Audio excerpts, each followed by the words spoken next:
Hi, bitch besties. It's your main bitch, Melly. Thank you so much for tuning in and welcome to another episode of the Judgy Bitch Pod.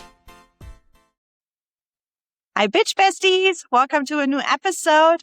Today's episode is something really, really special because I have a European connection on. And as you know, I'm from Germany. I'm from Europe. So this makes me super excited. Although she's American, I tell you what and why. I'm American now too. So, we too. I have Cecilia for you. Cecilia is a fantasy author, history enthusiast, a former learning and development professional who left corporate America behind to pursue her lifelong dream of becoming a novelist in Portugal. Welcome, Cecilia. Thank you, Melly. I'm so happy to be here. I'm so glad to have you. And I can wait. Like your first sentence of the bio you sent me. Thank you for this. I'm using the author's original.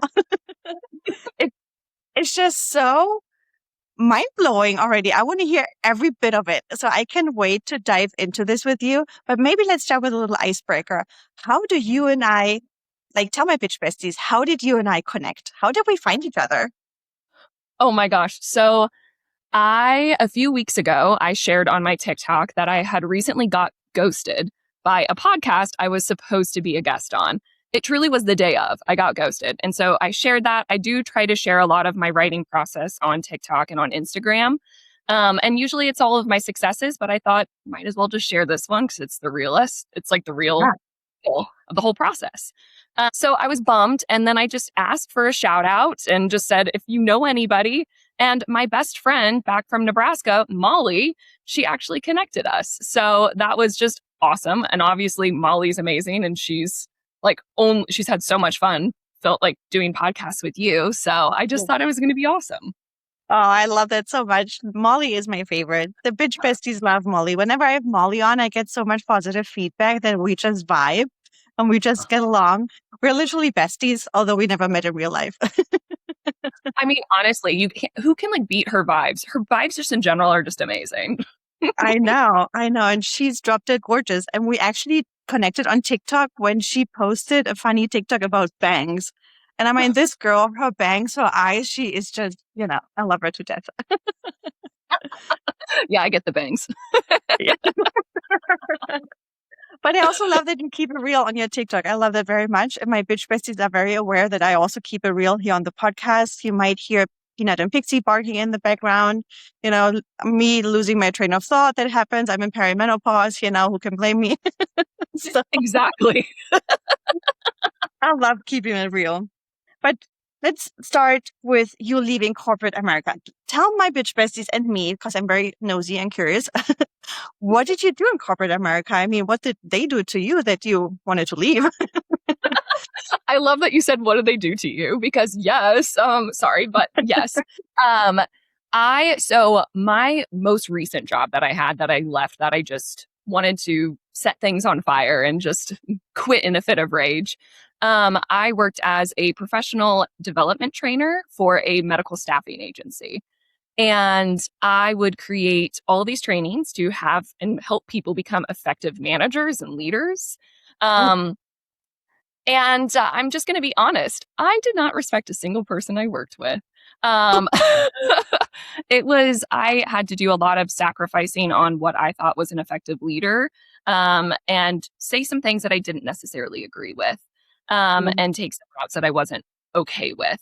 I also am a DEI professional, so diversity, equity, and inclusion professional, and I worked on DEI training before this, and I was promised that I could implement aspects of diversity, equity, and inclusion. Mm-hmm. And then when it came to it, I was told that I couldn't share my identities as a bisexual woman. I couldn't share any of these different things about a person with disabilities. They wanted me to completely take that out of training. And I think it's something that just really, I wanted to set things on fire. Yeah, I hear that. That's so frustrating. Yes. Yeah. Extremely so. Extremely so. Yeah. Yeah. I didn't ask you at the beginning of the episode. Are your pronouns she and her or? Oh, yes. Yeah. My pronouns are she and her. Good. Thanks for asking. No, but thanks for sharing that, So they didn't treat you with the respect you deserve. They didn't hear you. They completely kind of what's the word? Played you a little bit, right? Like they promised you all these things and then they didn't follow through. I'm really sorry to hear this. How long were you with them? I was in that position for about almost 2 years total, two and a half Yeah. years. And there was a lot of staffing changes and everything along those lines. So I know that people were trying to navigate it. But yeah, 2.5 years that you dedicate to a role. And I started that position and I started developing all the trainings because they did not have it prior. And yes, yeah. So it just kind of was you really did not feel like I did not feel appreciated or valued. Yeah. 2 years is a long time also to be sitting there and trying to be patient while they try to fuck you off every single day, you know? That's a long Exactly. time. Exactly. Yeah. So I totally get that. But then you were like, okay, you guys piss me off. I'm leaving the country. Essentially, I think so. It was before that I had worked in a few different positions and I did feel that very just working in diversity, equity, inclusion. And I lived in Nebraska. That was not valued. So I didn't feel like my skill set or things that I thought were really important were valued. Also, I just had some other things going on in my personal life, like some health issues that I was having. And so it just, Okay. all of these things on top of each other made me feel like Nebraska and the United States was saying goodbye to me. Yeah. And so I looked to my husband and I just said, hey, we've been talking about moving to Europe. Do you think it's time for us to move to Europe? Do you think it's like this is the moment? And so he looked at me. We had a few martinis, I'm going to be honest. I And love he was like, yeah, we're moving. So we started the process right then and there. I mean, it does take a while to immigrate to another country. And so it ended up being after I was technically laid off, but that was another thing. Of So I was course they laid technically you off.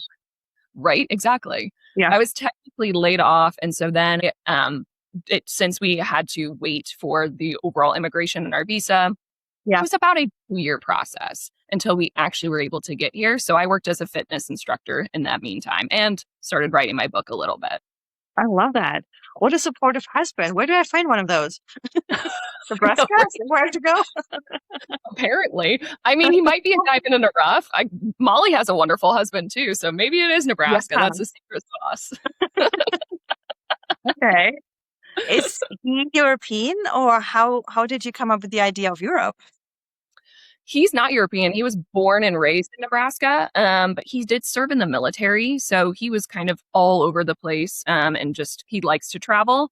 But I studied medieval and Renaissance studies, and obviously America doesn't really have medieval or Renaissance to study. Yeah, that makes sense.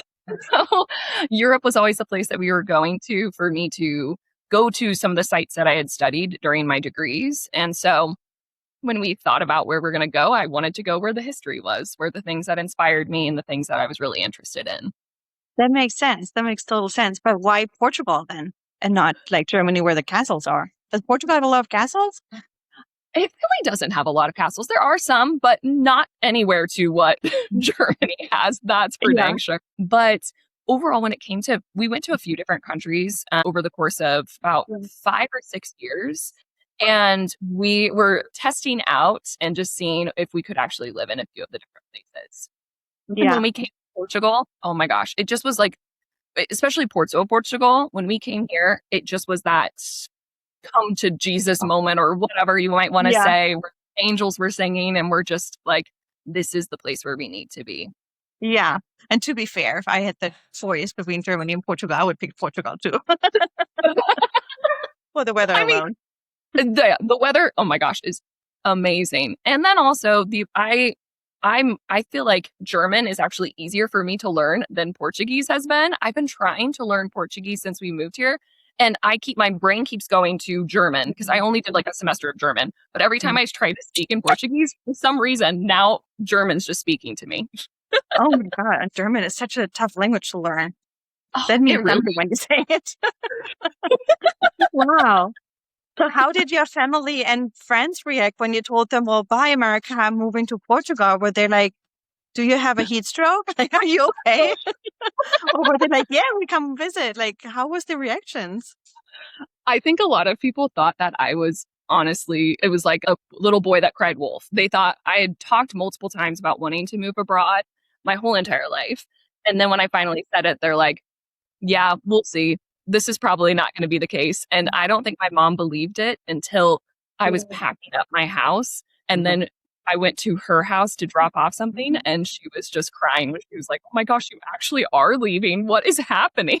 Oh, oh, But I think a lot of my friends, for the most part, understood it. I don't have children, and my husband and I have chosen not to have children for yeah, I medical respect reasons. that.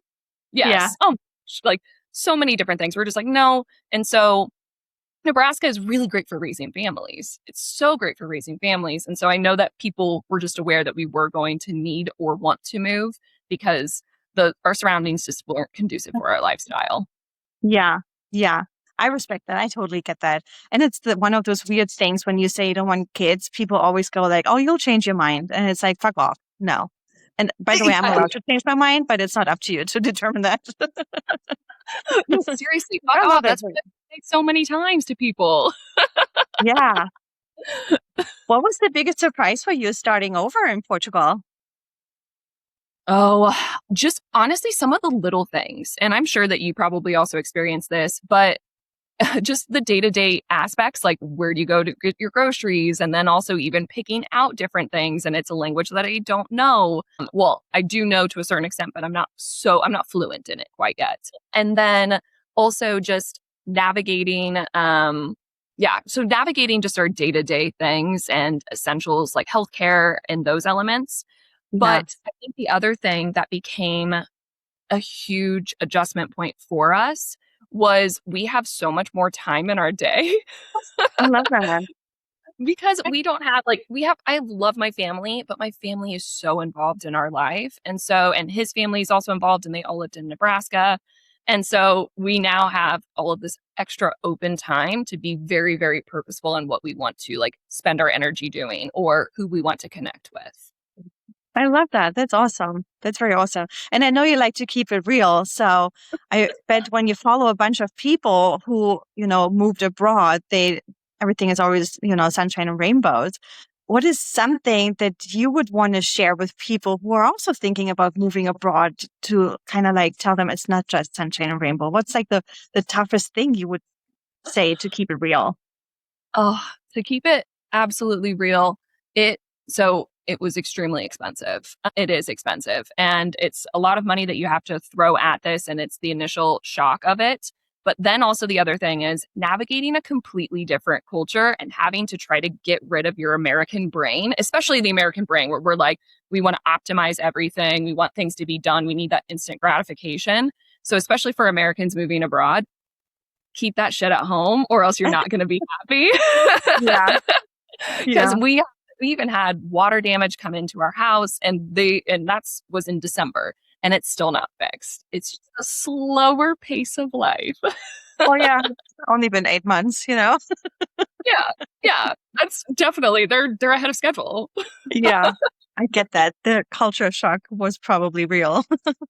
Oh yeah. Yes, very much so. And foods are different too, but mostly it's just overall what they think, and even communication in general too. They're Yeah. very, very matter of fact here.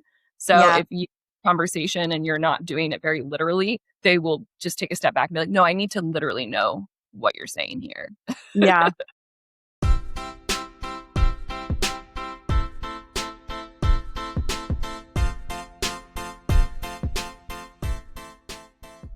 Yeah, I get that.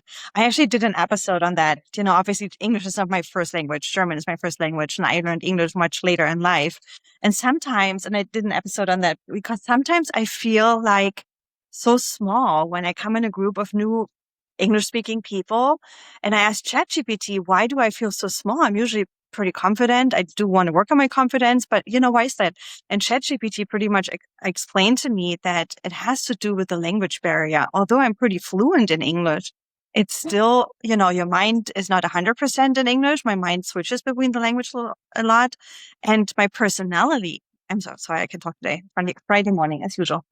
My personality can shine as much in English as it can in German. But also, Mhm. interestingly enough, I've been here for over 12 years now. So now I feel like the lines blur a little bit more for me. So even when I speak German, I'm in a loss of words sometimes, and only the English word pops in my mind and not the German one. Or like certain jokes that you would make in English don't translate into German. So now I feel like I'm completely lost. I'm like, Tom Hanks at Terminal. I live in between those both nationalities. My personality can shine in either English or German anymore. Like, Yes. do you No, experience that the is same things? oh my gosh, all the time. Especially even with some of our friends that are here, and I would say we're all in different stages of our life. And Yeah. so that has been something there too, where I feel like I'm not able to fully, I don't know, I'm not fully myself, or I am myself. I'm not trying to be somebody different, but Right. I feel like there's still a piece of me that's not fully emerging in half of my interactions. Yeah. So yeah, that happens quite a bit here too. Yeah. That's another good point you bring up. I also feel, after 12 years, Pina, will you stop? We don't want your opinion. I feel like after 12 years, I've also been Americanized. You mentioned in Portugal, they're very straightforward, and so are the Germans. But, I kind of blend in, obviously. And you pick up traits and, you change a little bit. So now I've been a little Americanized, although I still am very much German also. So once again, I'm somewhere in the middle. You're in the middle. You're picking up on, yes, like yeah, Germans are also pretty matter of fact. I think one thing with Americans is we kind of sugarcoat everything. Yeah. We're a little bit passive. There's a little bit more passive aggressiveness, and that's not a thing that translates like in Europe or just especially in like Portugal. I've noticed, and also Germany. Yeah. No, I totally get that. How long have you been there? So now it's been about 8 months. So we got here in like end of November last year. Yeah. It's going to be an interesting process. I learned in college, actually, when you move abroad, it's like a process moving from, you're in your new country, but you're still very much American. And you say those Portuguese and we Americans. And then after a period of time, it kind of like blends. And eventually it's like a process where you say we here, like you count yourself as in Portugal. And that, it's such an interesting process. And as I mentioned, I'm still very much in it. Everybody has their own timeline. For me, after 12 years, I do feel very much American, but also still German. But because I've Yeah, been here for so long and I don't really go visit Germany often, when I talk about German, I now say them, so it's like a interesting. funny process. That's yeah, like how our brain now like associates you, what you are, like what Yeah. is your community? Because right now we used to say back home initially. That's what we Yeah. would say, home. And now we say back in the old country. Yeah. Like And in the so old now country. yeah, back in the old country because I'm like, it's not home anymore. This is my home. What are we talking about? Yeah. It's funny and the perfect segue into let's talk about your degree a little bit because Yeah. America is actually not the old country, right? You live in an old country right now. So it's actually backwards a little bit. Yeah. How did you fall in love with medieval and Renaissance studies? I love reading. I moved around so much when I was growing up. I lived in like 7 different states before I even went to middle school. And so I moved around and my books were my best friends. And I became obsessed with history books. Specifically, I became obsessed with Anne Boleyn. Um, I love her. I just love a woman that's going to misbehave throughout history, and she's the queen of that. And so Yeah. I just lots of other women's stories, and I specifically love the medieval and Renaissance period. And I liked the darker elements to history and being a woman Yeah. centuries and centuries ago. And it made me, I don't know, it seems like very weird when you're saying that I was reading these because I felt lonely. Like, and I'm reading these tragic stories throughout history, but it made Yeah. me also feel a little bit better about what was going on in my life. I'm like, at least my husband didn't behead me. So I that's love when I that. just became obsessed with it. And then I wanted to pursue it as my degree. I wanted to continue to read about these stories and just I love to play like investigator throughout history. I love that so much. And now I see why you and Molly also connected because Molly and I also had a conversation about that. I love that so much. And I know you also fell in love with stranger than fiction moments. Talk to me about that. Yeah, so I what I love to do is find various different things throughout history that just make you be like, hey, wait, this actually happened. Yeah. And it seems like moments that you're like, you're watching Game of Thrones, and that would be something in Game of Thrones, or that's in a fantasy novel. And I realized that history actually is probably even more outlandish than the works of fiction. There are so Yeah. many things that we have done as human beings that we're just like, Yeah. we're absolutely fucking insane. Yeah. No, honestly, I hate humans. Like, honestly. I know. If I could just hang out with dogs and cats all day long, I would. Yeah. Oh, okay. How do you take real historical events and transform them into fantasy, though, without retelling really history? Or are you That retelling history? You know? So that has been like a little bit of one of my struggles, because it's not to say that I don't want to eventually down the road write a historical fiction book. I do Yeah. love historical fiction books. They're quite lovely, and it's really fun to take your own twist and see and be able to like rewrite some tales for some of the wronged historical figures throughout history. But I wanted to create, and so one of the things that I studied a lot is religion. I studied theology throughout my degree, and also I grew up very, very Catholic, and then I am no longer practicing Catholic anymore. Yeah.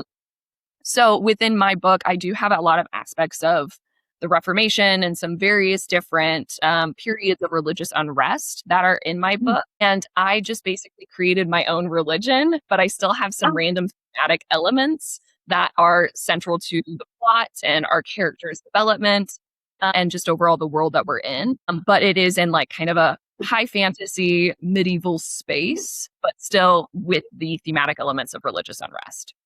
I love that. What's your book called? It's called The Word That Held Us. Ooh, that's intriguing. Yeah.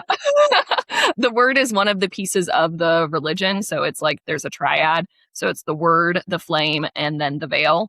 And so it's spoiler alert, it's going to be multiple books. It's not just a standalone. So it is a series. And so the first portion of the book is very, very heavily focused on the word. I love that very much. And I want to talk to you about your writing process and all this, but let me ask you this first. Are there any myths, legends, or pieces of folklore that have directly inspired your books? Oh, honestly, so I do have some elements within like Greek mythology and also within Roman mythology. I would say specifically more so Greek, so like Hades and Persephone, some of those kind of elements. I have that in it, where we have a bit of a dark figure and more of a light figure, and then bringing them down into perceived darkness. So we have a bit of that, like that kind of that love story and that disconnect. Yes. So Okay. that's influencing it. Especially, I think I more so lean towards mythology when it comes to the love elements of my book, just because honestly, mythology does it better than anything else. Like history's depressing for love, but mythology is great for love. Yeah. I love a good love story. Right? Yes. And is it fair to say that this is your debut fantasy series? Yes, it is. So this is my debut. This is the first one I've ever written. And before this, I wrote nonfiction. So Okay. I have not a book, but I have some articles out there for various different history things that I wrote. I wrote a lot of things about Elizabeth I of England. Yeah. So, and like religious unrest. It's a theme. And then before that, I was in high school and I was a sad little emo girl. I wrote a lot of poems. And so I anonymously published those. But this is my first fiction fantasy piece that's going to be out there in the world. I love that. So let's talk about your writing process. What's your writing process like? What do you need to start writing? Do you have a ritual, or do you need a tea or whatever? Oh yeah, I have a ritual. So I always do have tea. It's always on deck. How did I know that? I'm psychic. You are psychic. I didn't even take a sip until now. Like now I have to. But I always have a tea right next to me. I do, right before I sit down, I have to light a candle because I do read with my senses. And so I have different candles with different scents for some of the various, because I have multiple kingdoms in my world. And so each of them I feel like have their different scent or their differences, their little vibe, their characters. So I like to light a different candle when I'm writing a scene in that area or when I'm writing it for a particular character. Even when I have to go between like just a dialogue, I will truly blow out a candle and then I will relight a new one if I need to. I love it. Sorry, Pixie wanted to come and do a cameo here. She was Oh, very hi, intrigued by your look. it's like, yeah, I want to know more. Yeah. How do you plot out your stories? And you mentioned the kingdoms and the characters. Do you sit down and come up with that first and then you create the story around it? Or how does that work? So I did come up with a bit of the worlds beforehand and specifically the kingdoms, the characters that I wanted to show, the main characters specifically, and then a few of my, I would say, more central secondary characters. I also did spend, oh my gosh, way too much time on the religion. And it is always unfolding and changing, even though I felt like it was heavily plotted out. But I also did figure out a lot of the kingdoms and the ways that they looked geographically and also like building styles, architecture, all of that. But I pulled a lot of that from my travels. Ooh, So many of my kingdoms are based off of different places that I visited. And a lot of it right now is places that I visited in Portugal. But I have a few places on my list that I'm going to help me with further book research. I love that. What's your favorite place in Portugal? So obviously, I have to say I love Porto, but I love Guimarães. It is a small little town. It's kind of just like it's the birthplace of Portugal. That's what they say around there. Oh, there's Mm. my cat. Hi, Son. Hi, sweetie. But so I love Guimarães. There's this beautiful sanctuary up in the hills, and they have these like big rocks, and there's moss all over them, and it makes you feel like you're in the middle of a fairy tale. Like it is truly a fantasy novel. But I love Madeira. It's an island off the coast of Portugal. I love that. Oh, now I want to go there and see all those places. I reckon. There's a German word that not many people know. It's called Fernweh. And it basically means when you're aching to go to like a place you haven't been in like far away. Oh, I love that. I Yeah. love that.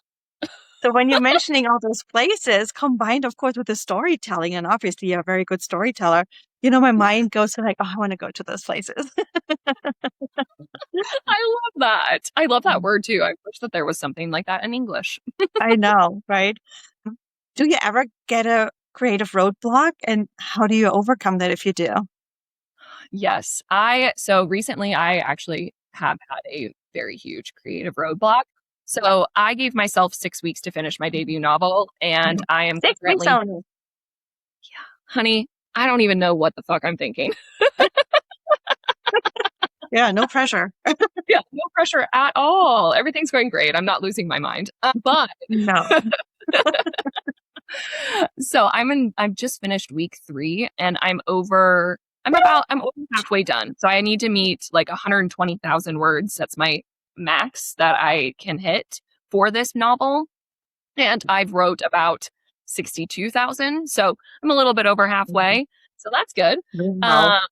But I recently, this last week, I had 3 days in a row where I wrote 0 words because I could not get through this scene where my book is a dark academia fantasy novel.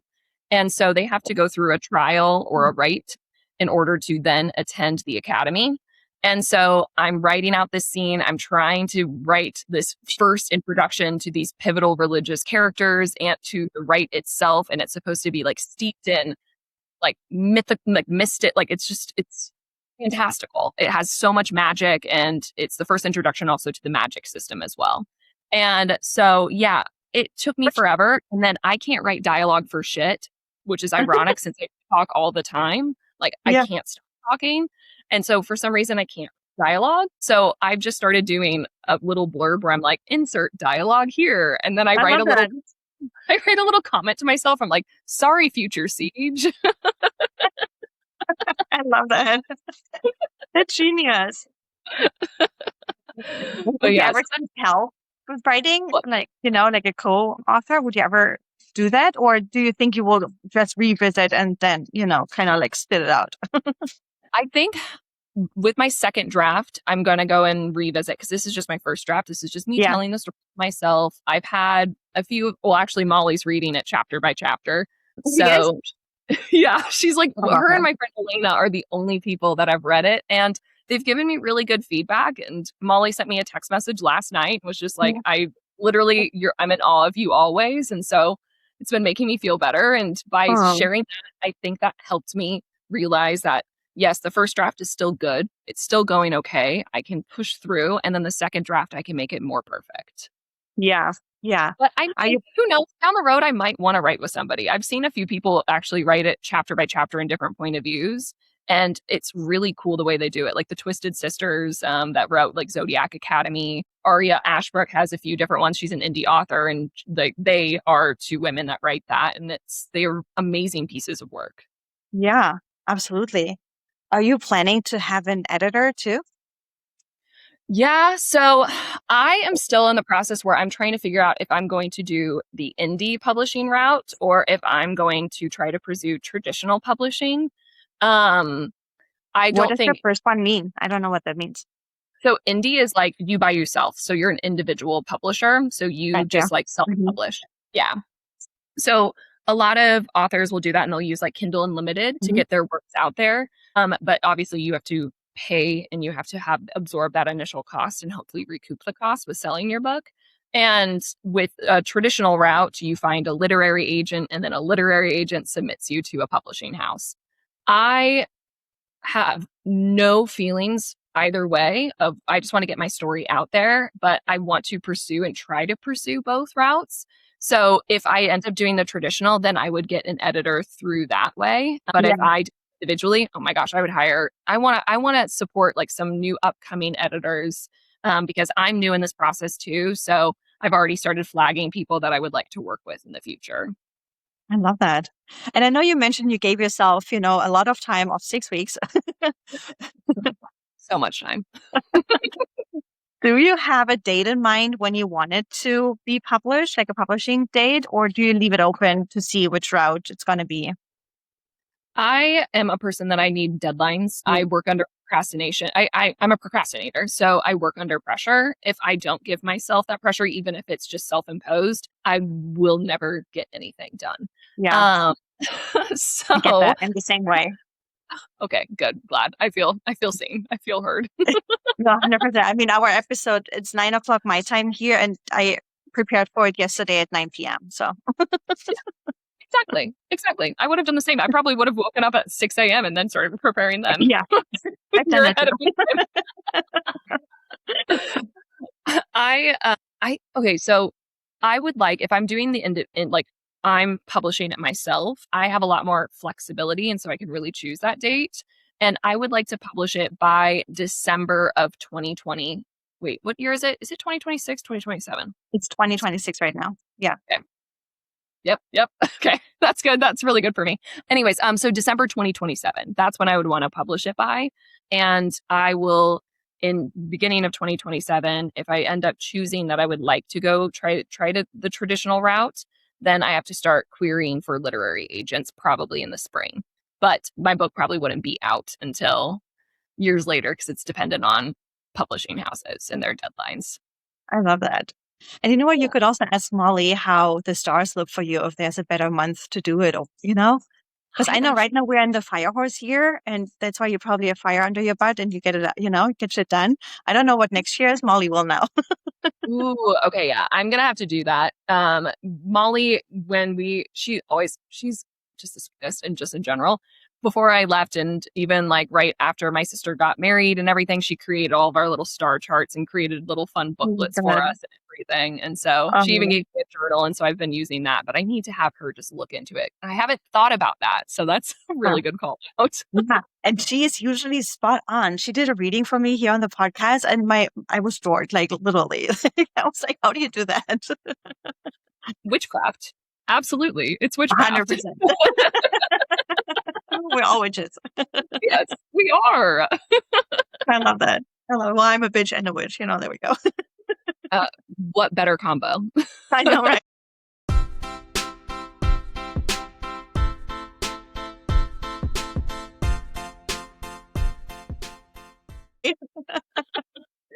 I love it. Well, you're also living the dream of that many have, and I'm so happy for you. I really, really love this. But looking back, do you miss anything about your corporate career? I do. So there are obviously perks to being financially independent. Right Oh now, yeah. I I am being supported by my husband and also from and I do have like my savings that I can dip into if I need to at any point and everything like that. But that's Yeah. for me. And I don't want to hurt future me by dipping into what I've saved for my future endeavors. But so I think being financially independent is something that I do miss. And the other thing is socialization. Like I'm just sitting in front of my computer, not talking to anybody. I've gotten a little bit weird. So this Mhm. is like the first conversation I've had today, other than with my chihuahuas and my husband. And so I get that. it's I have lovely those for days. me. Yeah, I get that. It reminds you a little bit of the pandemic. Although I don't know, were you married already during the pandemic? I was by myself, so and I didn't have dogs then, so I totally Oh, get that. yeah. I would have gotten so weird, babe. Yeah. Well, I was drinking with neighbors. As you should. I mean, what else were you going to do? Yeah. But also, does your husband have a brother? No, just kidding. Okay, actually, he does, but yeah. But let me ask you this. If any of the bitch besties listening right now also have a dream that they've been dreaming and putting off a little bit and don't really dare to live out, do you have a tip for them or, how to overcome that? And do you want to push them or do you tell them, no, keep dreaming? Like, what's your advice? My advice is it is wonderful to dream, but it's at a certain point you need to stop living your life for someday. You need to start living your life right then and there. And so if there's stuff that you constantly feel like your life is shutting the door on you, so you're being shorted on or not getting recognized for certain various different achievements. Sorry, one of my cats just started squeaking things. So you're not being recognized for certain achievements or some upward mobility within your career. Maybe your environment just seems like it's saying goodbye to you. It can be seen in so many different ways. Mine was just ended up being my career and then also my community as a person that also worked in community-based organizations. I realized issues that I thought were important weren't being pushed forward. And so I needed to find a community that made me happy. And this was a place that I was able to find that and find that alignment so that I wasn't frustrated. So I think my biggest piece of advice would be, yes, continue dreaming, but at a certain point you need to assess and stop living for someday. Because if you're just looking forward to the moments of like dreaming, then Yeah. you need to change. You need to change up what you're doing in your life. Yeah. 100%. 100%. And, my scattered mind just came up with another question that I'm just nosy and need to ask. What does your Yes, please. husband do for a living? How did he just pick up his life and move over there and supporting the both of you? I love nosy questions. So I'm going to answer as honestly as I can of what he does because I'm humanities brain and he is a infrastructure software architect. Oh, okay. So, from what I gathered, what he does is he helps create like systems for like he does financial systems.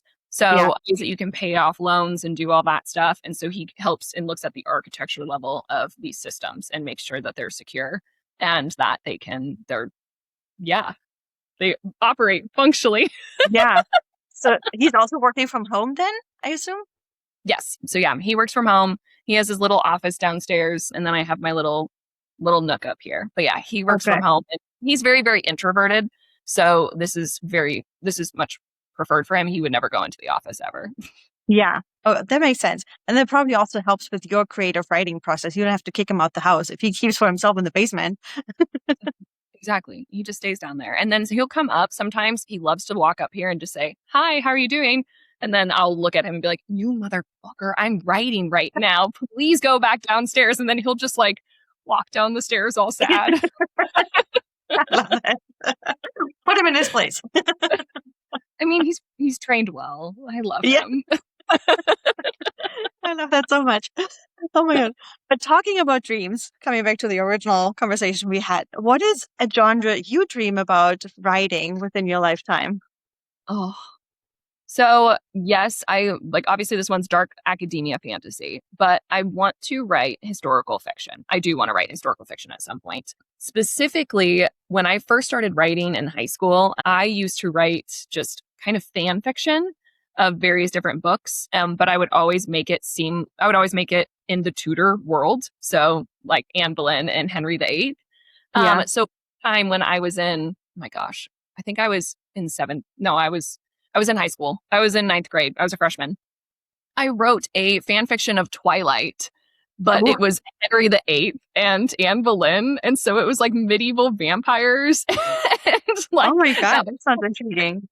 So it was, and I wrote it in this little notebook on loose leaf paper, and then I would hand it to my friends and they would just like read it and like all the way through. And so it was my first experience really writing something that was a longer form. It wasn't just a short story or a poem or an article. And now when I look at it, it's horrible, but it was so much fun to do. And I would like to write a historical fiction that doesn't involve vampires.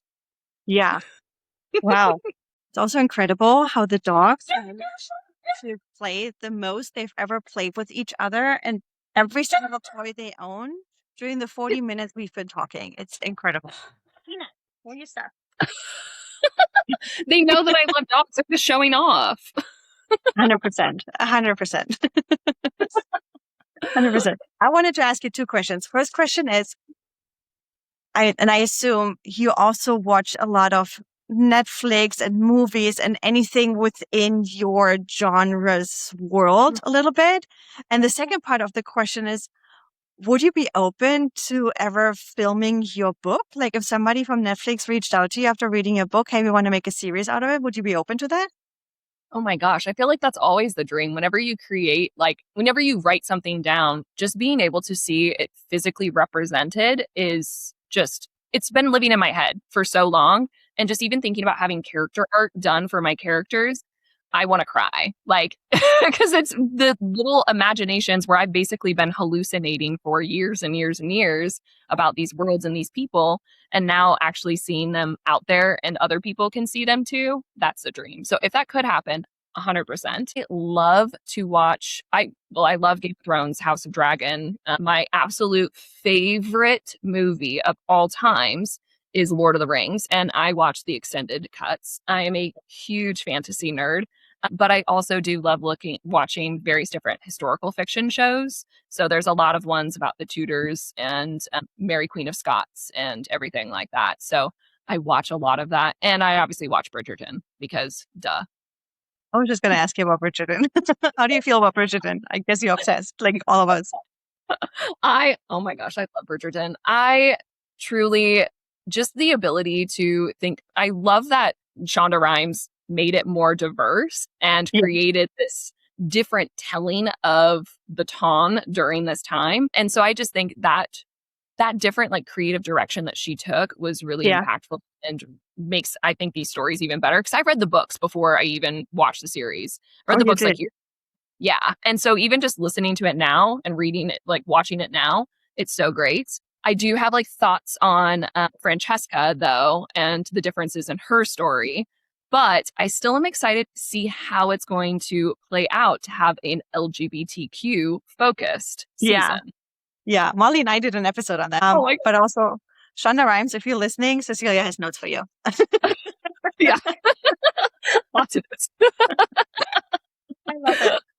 If your book were to become, the new Bridgerton, do you have an actor in mind you would want to play? Oh my gosh. Oh my gosh. Now I'm just like, I can, I do, because I do have a few, but now I can't even think of them. So one of my characters is a fiery redhead. And so I know that there's a few different ones, but now I feel like they've aged out of that character because she's in her 20s. My character's in her 20s. But yeah, I can't think of it right now. I can think of a lot of like hot football players that I would like to maybe play one of my characters, but I don't know if they have the acting chops. I love that. I love that. All right, back to living the dream. Would you ever come back to the US? If I'm forced to, yeah. I I think if there's something going on with my family Yeah. or something along those lines, I would go back. I don't intend to ever move back. We've even discussed with my mother-in-law that if she wants to come and move here and if she wants her like later in life care to be like us ones in charge of it, that it's going to require her to move here to Europe. Yeah, I love that. So we would try to find somewhere else in Europe if Portugal didn't end up working out, but it's the best of both worlds. It's amazing. And so I think I have no intention of coming back to the United States. I'm going to be Yeah. honest. Yeah. No, I get that. What is Mhm. something outside of course family and friends that you miss the most from the US? Oh my gosh. I miss being able to go to a restaurant and know I can order a dirty vodka martini. They don't have those in Portugal? No, so many places in Europe, they do not have olive brine on Hmm. deck to make a dirty vodka martini. And then also, it's very, very heavy in vermouth. And I believe in Yeah. a vermouth little swish and then dump it out. And so many Yeah. places here, it's like vermouth, half vodka. Yeah. I can see that. I now remember in Germany when you order a martini, you get the martini brand and bottle. That's probably where Yes. you get that. You don't get a vodka or gin martini. Yeah. You don't. Yeah. And so that's been something where I have to like find my places and try to ask for it, or I just make it at home. But I just want to have like a really dirty vodka martini with blue cheese stuffed olives. And I don't get that here. Uh, I just had a vision in my head because, being psychic today, only today, of you walking around with a little jar of, blueberry filled olives and you're going to a restaurant. Can you use this and some vodka and make it a martini? I honestly will. Yeah, I'm probably going to end up doing that. I love that. I love that. How would you say is your life different there from here? I would say it's slower. It is slower where I don't feel as rushed. I also don't feel the need to compare my success and my happiness to others. So Mhm. it has been something where it's better for my mental health because so much of my life, I feel like, and just in America, even though now I'm even more so on social media than I have been prior because I'm trying to promote my brand as an aspiring author to help eventually with book sales. Yeah. Um, Even though I'm on social media more, I actually think my mental health is better and I'm not comparing myself as much just because of the way that everything's slower here. And I just feel that sense of fulfillment. Yeah. I love that so much. Before we move, I always end the episodes on games, fun games. But before we move into the game section, I want to give you the floor one more time and just open it up to you. And if there's anything you want to share with the Bitch Besties, either about the writing process, your book, or moving abroad, is there anything you want to get off your chest before we start playing games? I think the one thing, especially about the writing process, if there's anybody that's an aspiring author or just wanting to write, just likes to journal and everything like that, I highly recommend finding a good playlist and having good Ooh, scents surrounding you and just getting into the vibe and completely immersing yourself in your craft. But then also giving yourself so much grace because when you put something on paper, you're being vulnerable. Like you're yeah, bleeding pieces of yourself into your craft.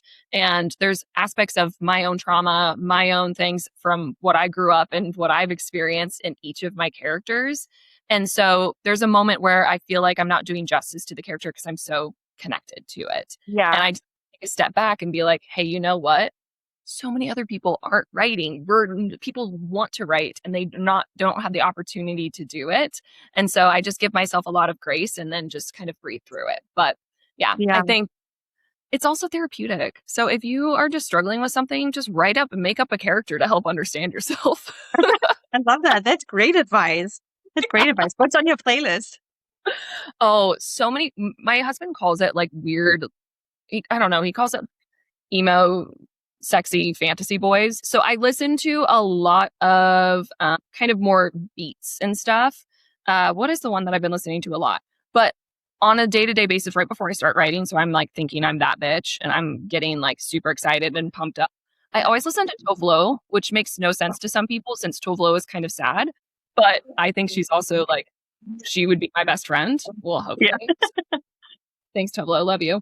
But I listen to Contra a lot. A song that I've been listening to the most is called Evoke, and it's Contra. And then I also listen to like Troy Boy, and it's like the most random thing. And this guy named Plaza.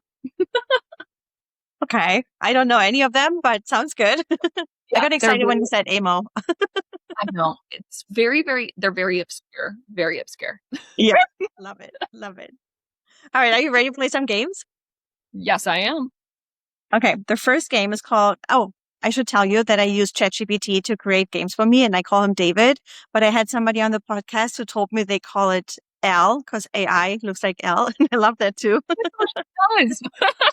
So the first round that David came up for us is called Judgy Bitch Round. And the first question, it's like a this or that, and you don't think, you just give an answer. There's no wrong answers. It's just, to get to know you a little better. The first one is Portugal or the US? Portugal. Castle or beach? Castle. Dragons or witches? Dragons. Coffee or wine while writing? Wine. Plotter or pantser? Oh, pantser. Paperback or Kindle? Paperback.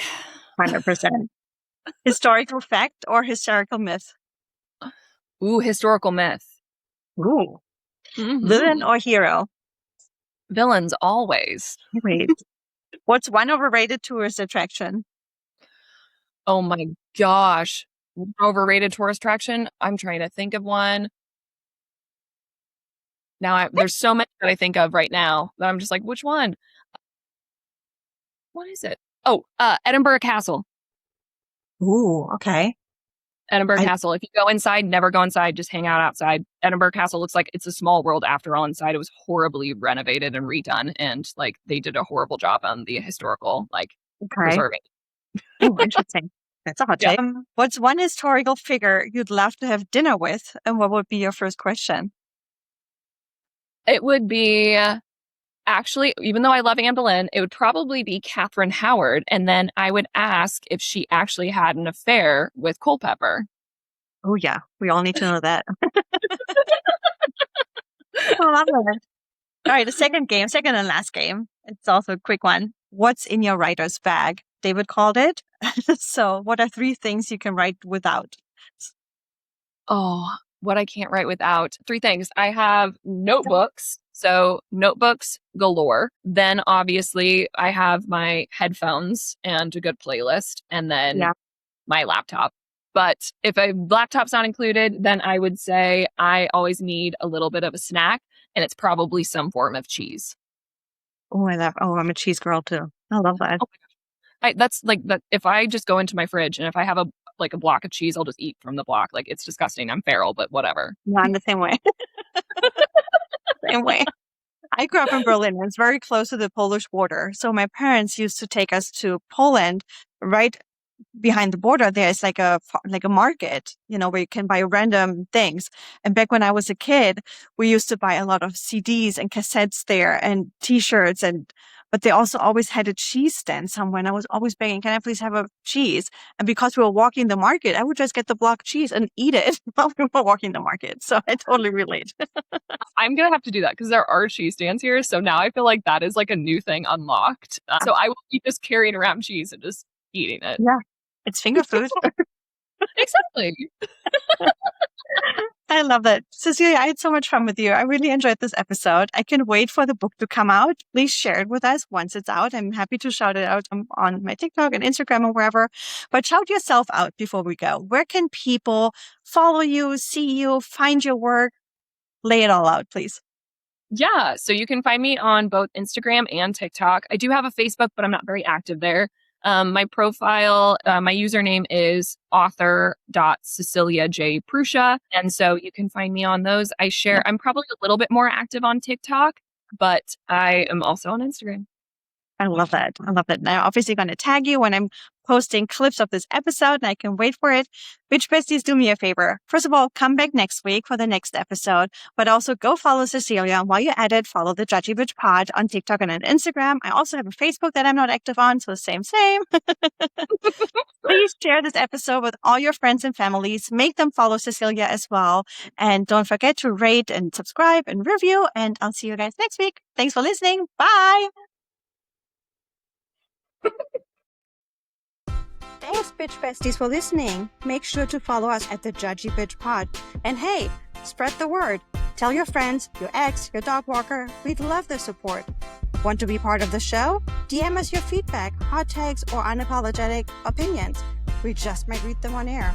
And don't forget to follow, rate, and review the pod. See you next week. Cheers, bitches.